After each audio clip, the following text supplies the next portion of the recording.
There are strong reports that the IRA are about to announce a temporary ceasefire.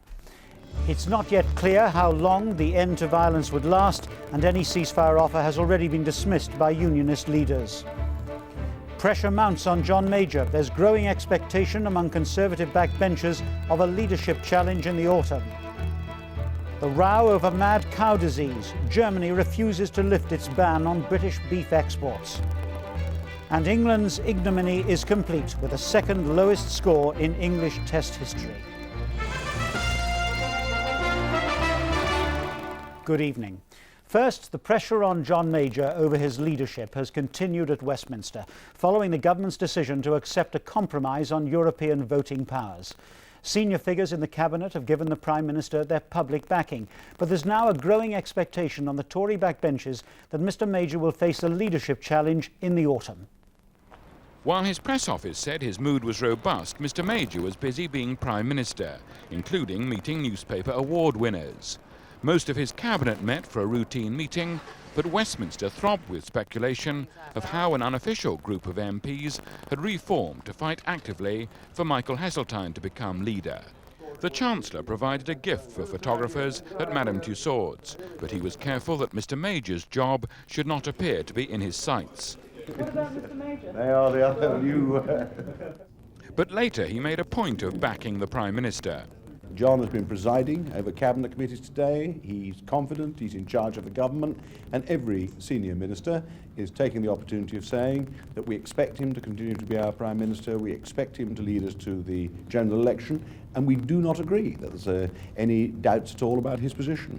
One of the four cabinet ministers who objected to the compromise on Europe at their meeting yesterday was far more circumspect. John Redwood was dutifully loyal, but hardly enthusiastic. So it's on cabinet duty that, and responsibility that you're giving your support?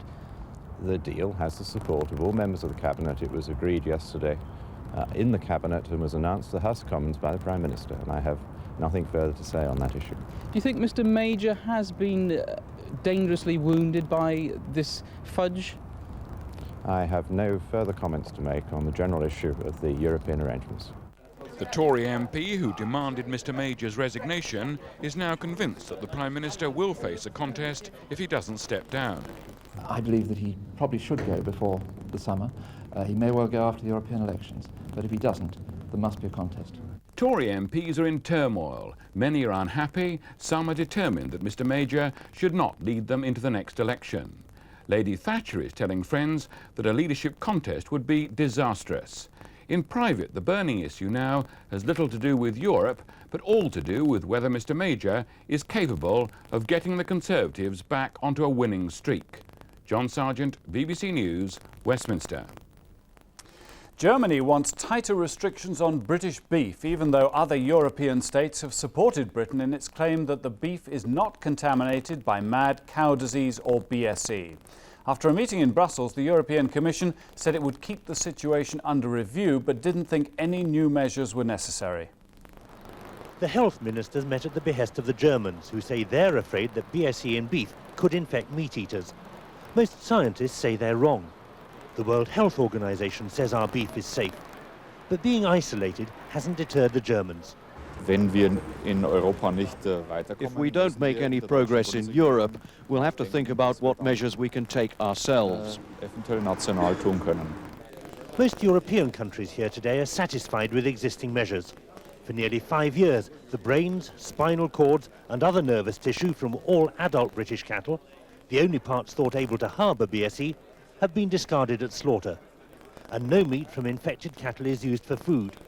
The government believes these safeguards are watertight. Every other country except for Germany has wholly endorsed the steps that we've taken. And, we hope that in time, they will, and I have to say, I thought the Commission were extremely robust and sensible in the line that they took. The rate of BSE infection has begun to drop, but how the disease is caused remains a mystery. The Ministry of Agriculture continues to believe the main cause was a type of feed containing the remains of sheep suffering from a similar brain disease. But a number of cows have now succumbed which could not possibly have eaten the contaminated feed, including some on the ministry's own experimental farms. The question remains, did they catch it from their mothers or even from other cows. Perhaps there are two recent areas that are causes for concern. One is the emerging evidence that actually you can get transmission of the disease from cow to calf, and the other is the perhaps a reassessment of the fact that we can still use these specified offals from calves under the age of 6 months. Germany ended the day as it began it, completely isolated.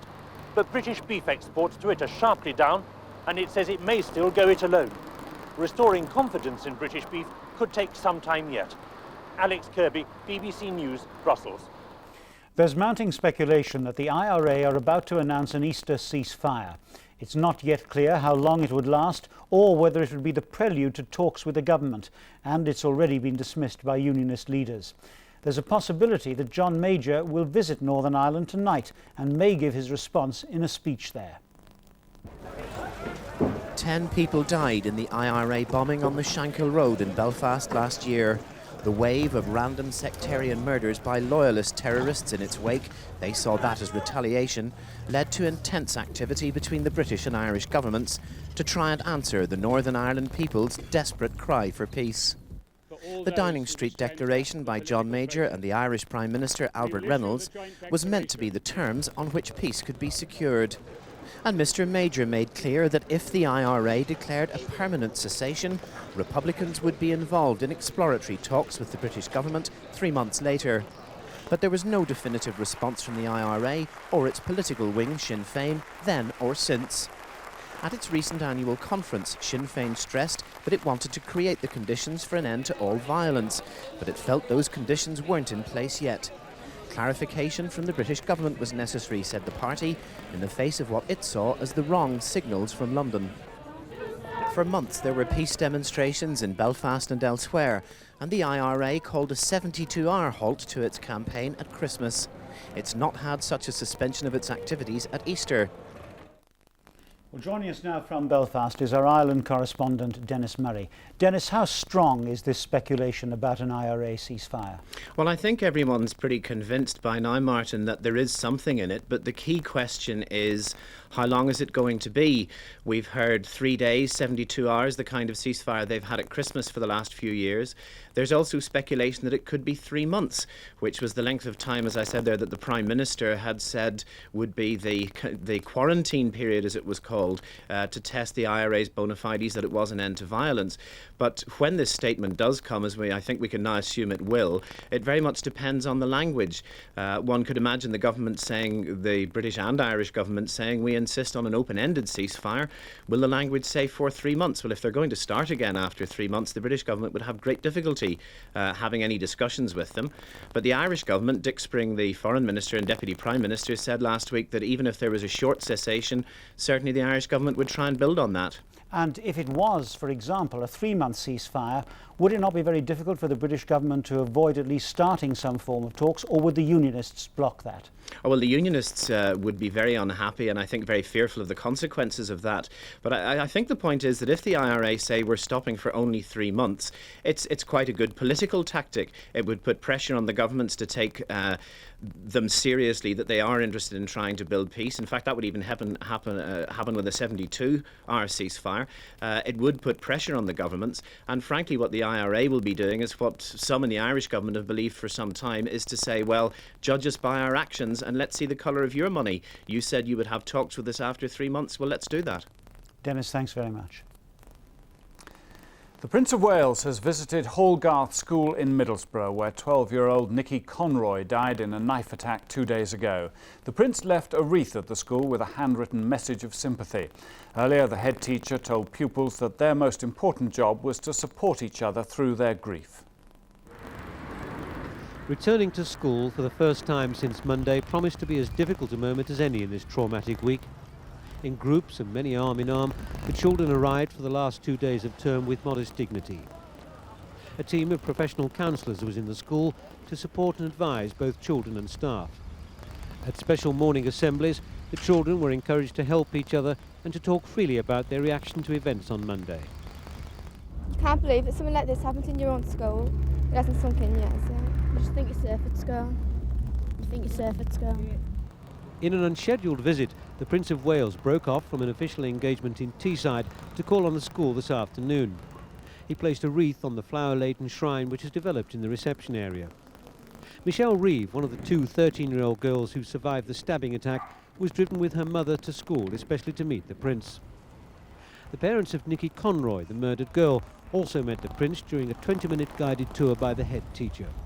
I took him to meet the whole maths group who were there on Monday morning, and he sat and he talked to them in a circle around him, very informally, and just chatted through with them what some of their feelings might be, what some of their difficulties might be.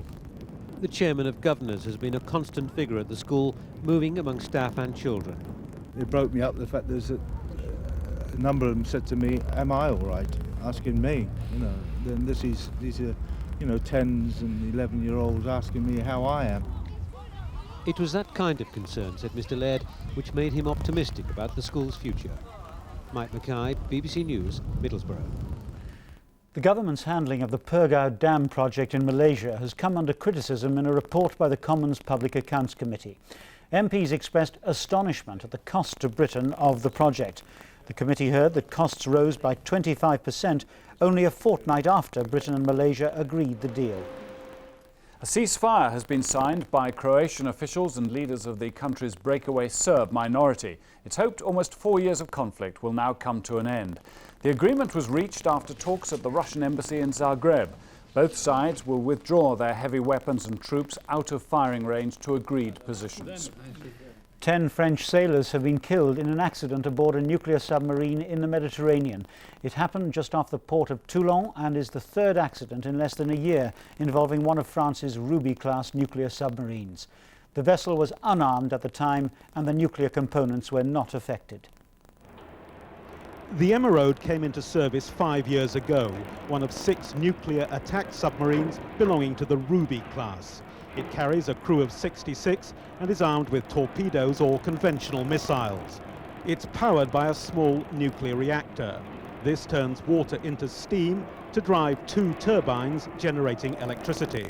At a news conference this evening, it was disclosed that there'd been an explosion caused by a leak in a cooling system. The 10 men who were killed died from asphyxiation or burns. The reactor, shielded from the rest of the boat by a lead screen, was not affected. The submarine is returning to Toulon, where it's expected later tonight. It's been disclosed that 3 other nuclear-attacked submarines of the same class, at present on station in the Mediterranean or Atlantic, are being recalled for urgent examination. Stephen Jessel, BBC News, Paris. Here, the government is cutting a large part of its road building programme. It's scrapping 49 schemes and putting another 69 on hold. Those dropped include 24 bypasses. But the Transport Secretary, John McGregor, is giving top priority to a number of other schemes, including the widening of the M25 London orbital motorway. Labour says that most of the government's road plans are still in place and more money should be spent on public transport. With nearly 500 major road schemes in the pipeline and spending under intense pressure, something had to give. The government's decided top priority must go to congested motorways and strategically important bypasses. The 49 cancelled were mostly dropped because they were environmentally unacceptable. They include the motorway scheme near Preston, the Headington bypass east of Oxford, the A5 section of the east-west strategic route at Stansted, and the privately financed M12 in Essex. Plans to upgrade the A31 through the New Forest have also been stopped on environmental grounds. But the controversial building of link roads to provide up to 14 traffic lanes for parts of the M25 round London are going ahead. So too are 27 other motorway improvement schemes. John McGregor called it an agenda to deliver the most urgent schemes with maximum speed and efficiency. Labour called the plan bloated. The objectives are exactly the same and the vast bulk of the programme is exactly the same, except that we've put it into a realistic priority order so that we can deliver it more effectively. But it was attacked in the Commons. Most of the government's bloated roads programme stays in place. Only a small percentage has been withdrawn. Amongst the 12 bypasses given top priority is the one round Salisbury. That will please villagers living in the so-called Death Valley, but it will upset those worried by the visual impact on a city heavily reliant on tourism. Transport 2000 called the announcement a con. Friends of the Earth were equally scathing. We're not happy that the government isn't doing more to cut back on even more damaging road schemes. It's giving priority to things like the M25, widening it to 14 lanes, widening the M62 to 12 lanes. That's simply unacceptable on the English landscape. The government hopes today's announcement will help to end confrontations like those at Twyford Down in Hampshire. But critics say it's still not a transport policy. Christopher Wayne, BBC News. The African National Congress has called for a state of emergency to be imposed in the South African province of Natal. The call follows a month of political violence which has claimed nearly 300 lives. Nelson Mandela said any attempt to prevent next month's elections by drowning them in blood would not succeed. In Natal this morning, police readied their weapons and moved forward to investigate more gunfire. They can't contain the increasing political violence. Last night, 5 ANC supporters were shot dead, apparently in revenge for the deaths of Inkatha marchers in Johannesburg on Monday.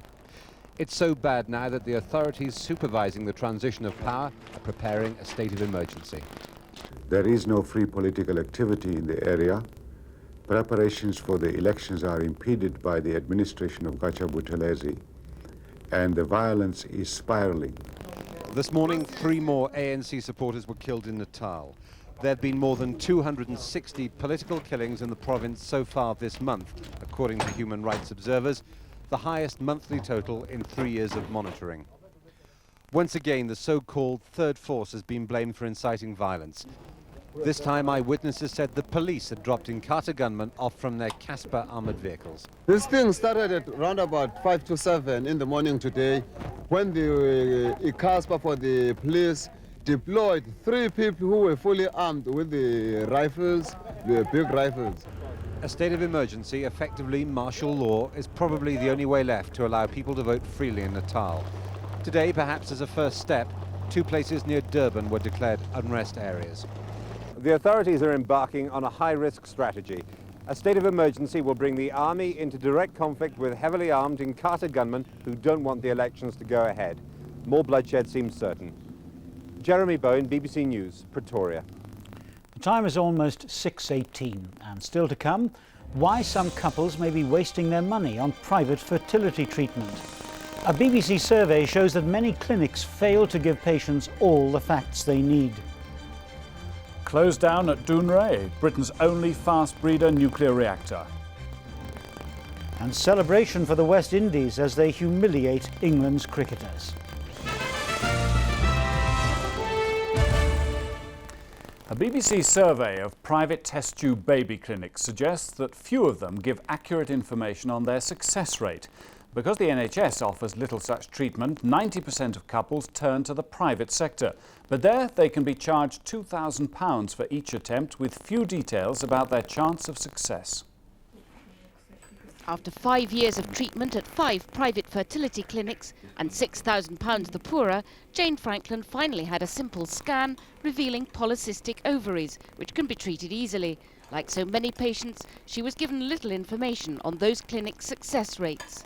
Whenever you phone up, they seem very enthusiastic and you think that they are going to be the answer to your prayers. And when you ask for their success rates, often they're not quite so forthcoming, and the question, can be sometimes avoided. IVF clinic success rates vary widely, from 27% to only 1.7%. Yet patients may not know the success rate of their clinic before they undergo distressing and expensive treatment. The Hammersmith Hospital is proud of its high success rate in IVF babies, but it sees many patients who've been wrongly treated and diagnosed at bad clinics.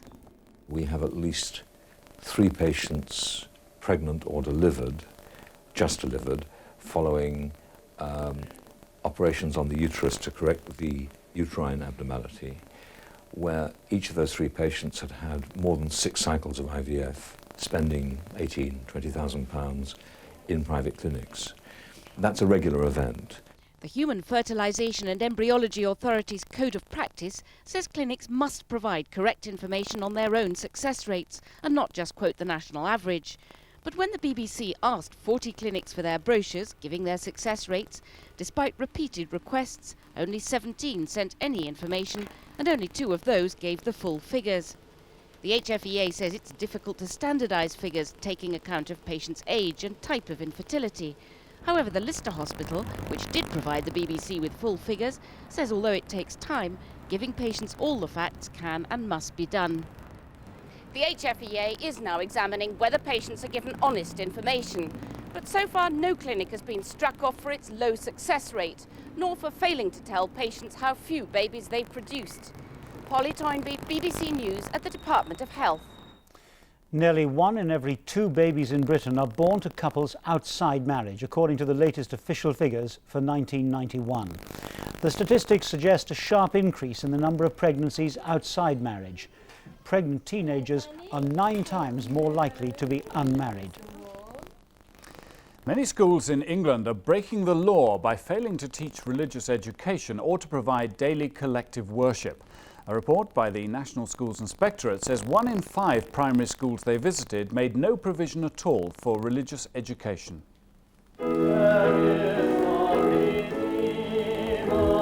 End of term at Greycoat School, Westminster. As a church school, it readily complies with the legal requirement for a daily act of collective worship. But the inspectors say most secondary schools are flouting both the spirit and letter of the law. They also criticise religious education, saying 1 in 5 primary schools barely teach it at all. Well, it is part of the national curriculum to provide religious education, and I don't think it's an optional extra. Therefore, it has to be provided in one form or another. Let's do it well, is our view. The body of Christ keep you in eternal life. Schools say lack of space to gather together pupils for assemblies is one problem.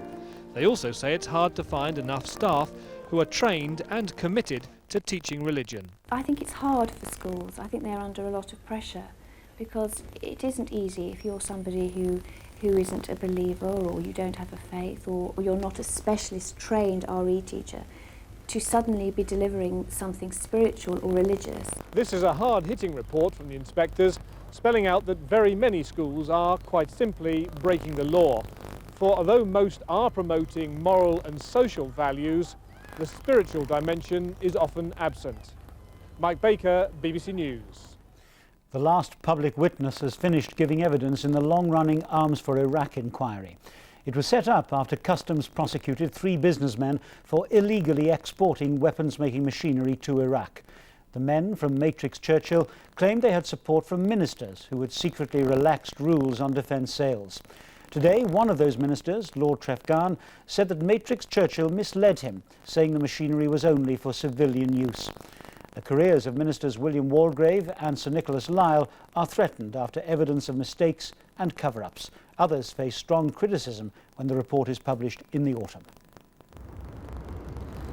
Matrix Churchill's managing director, Paul Henderson, feels betrayed by the British government. He says ministers encouraged trade with Iraq and he risked his life giving MI6 intelligence on what the Iraqis were up to. But then he and his colleagues were put on trial and only cleared after the government was forced to reveal that it had known what was going on. The government certainly knew what Matrix Churchill and other British machine tool companies were doing. They encouraged us to sell to Iraq. They supported exhibitions. They gave financial support. And at the end of the day, they made Matrix Churchill, myself and 2 colleagues, the scapegoats to hide their embarrassment. The collapse of the trial and the subsequent Scott inquiry has exposed government deceit and hypocrisy involving more than a dozen ministers. Lord Justice Scott has had unlimited access to question leading politicians. Whitehall has been stripped bare and ministers and civil servants haven't liked it. 4 ministers are accused of being prepared to see innocent men jailed. They signed public interest immunity certificates, trying to stop the release of confidential Whitehall documents detailing the depth of government knowledge of the affair. Kenneth Clarke, Malcolm Rifkind and Tristan Garrell-Jones maintained it was their duty to sign. Michael Heseltine said it looked like a cover-up, but but even he signed, although it was a watered-down version. The Attorney General, Sir Nicholas Lyle, who'd advised the 4 ministers to sign, admitted at the inquiry last week to failures in the PII system. Other ministers knew or suspected that artillery shells and rockets were being made on Matrix Churchill machinery by the Iraqis, who eventually turned their weaponry on Allied forces in the Gulf War. William Waldegrave, then at the Foreign Office, faces the most criticism. In 1988, he agreed with Alan Clark at the DTI and Lord Trefgarne at the MOD to secretly relax the government guidelines on defence sales. He's accused of a cover-up and of misleading Parliament. Lord Justice Scott's relentless questioning of civil servants revealed some as simply overworked, others as arrogant and incompetent. Several found themselves forced to lie. Mark Higson, a Foreign Office Iraq expert, was one of those who bent the truth. The replies to both MPs and to members of the public were saying that the policy of export licensing to Iraq had not changed, whereas we know that that was not the case. We were not telling the truth. Lord Justice Scott has made no secret of his distaste for ministerial misuse of the machinery of government. His recommendations will be wide-ranging. They're likely to include an overhaul of the PII system, so certificates are only used when national security is really endangered. A review of intelligence procedures to ensure free flow of information. Customs should lose their dual role of investigator and prosecutor. Ministers should be made more accountable for the work of their departments. And he'll call for more openness in government. It's here that John Major, Lady Thatcher, ministers and senior civil servants have been grilled by Lord Justice Scott. What's emerged isn't so much a huge conspiracy to arm Iraq, but more a series of mistakes ending in cover-ups. How hard the judge will be in his final report remains to be seen. But one thing is certain, his criticism will have to be dealt with. Graham McLagan, BBC News, inside the Scott inquiry. Britain's oldest commercial radio station has gone into receivership. LBC's been broadcasting to London for 20 years. Its 2 news and talk networks will continue broadcasting while the receivers review the company's prospects.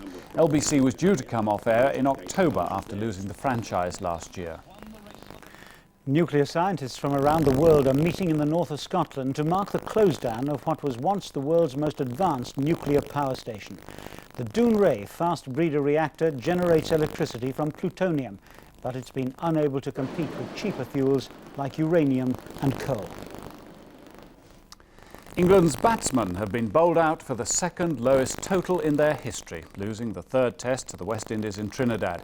They managed to make just 46 in their second innings, only 1 run better than their previous lowest against Australia 107 years ago. The West Indies win gives them the series with 2 tests left to play. With the skies above them offering no hope of salvation, England's tail-enders walked out to face the completion of a humiliation, with the only target to avoid the historic shame of making their worst test score ever. The awesome Ambrose, yesterday's destroyer, had returned in similarly menacing mood, and England had only equalled their lowest of 45 when Caddick surrendered to Walsh. 45 for 9, but the moment of hollow triumph beckoned.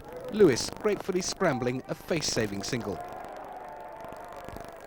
But Trinidad's most celebrated calypso artist was already singing mocking verse by the time Lewis brought matters to a swift conclusion. England all out 46. Their second lowest score and the 14th worst in all Test cricket's long history. The match and the series lost in the most ignominious fashion in memory. A 5-0 defeat is now ominously in prospect. Kevin Geary, BBC News. And the main news again. There are strong reports that the IRA are about to announce a temporary ceasefire. It's unclear how long it would last. Unionist leaders have already dismissed the offer. Pressure has been mounting on John Major, with growing expectation among Conservative backbenchers of an autumn leadership challenge. And Germany is refusing to lift its restrictions on British beef. The next national news is at 9. That's it from Andrew and me. Good evening.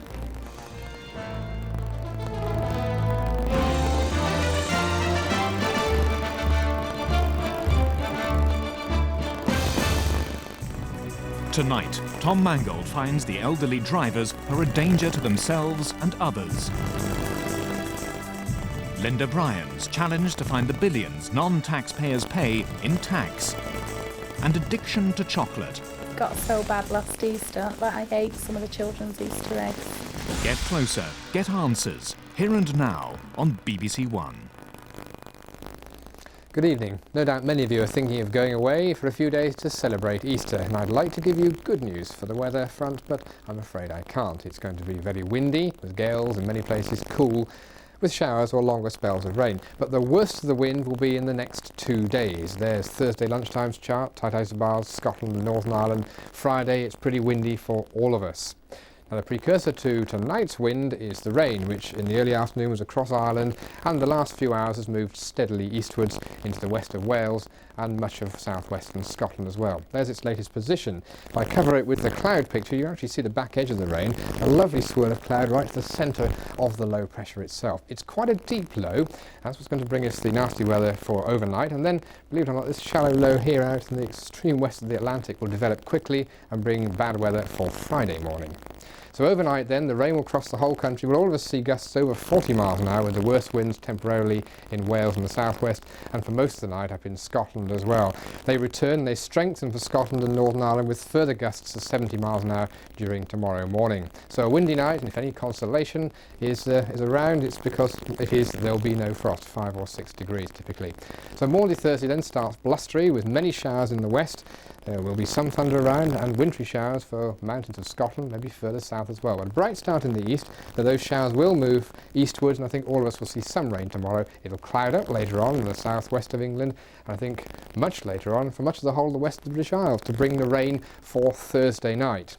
So a windy day then. It'll feel cooler than today despite double figures everywhere. The strongest winds coming along tomorrow evening, gusts to 70 miles an hour for the southwest. That'll cross the whole country overnight. So the wind's strong into the early hours of Friday morning, into Friday itself, and probably lasting through Saturday and Sunday, though maybe they won't be quite so bad then. So Good Friday then, a day of blustery showers once again, temperatures slowly dropping. It'll feel cooler still. For Saturday, many more blustery showers, wintry seen in many places in the Highlands of Scotland. Not a good day for hill walking. Sunday and Monday showed little improvement. Well, I said I'd like to bring good news, but I can't. That's the forecast. I'm back after the 9 o'clock news.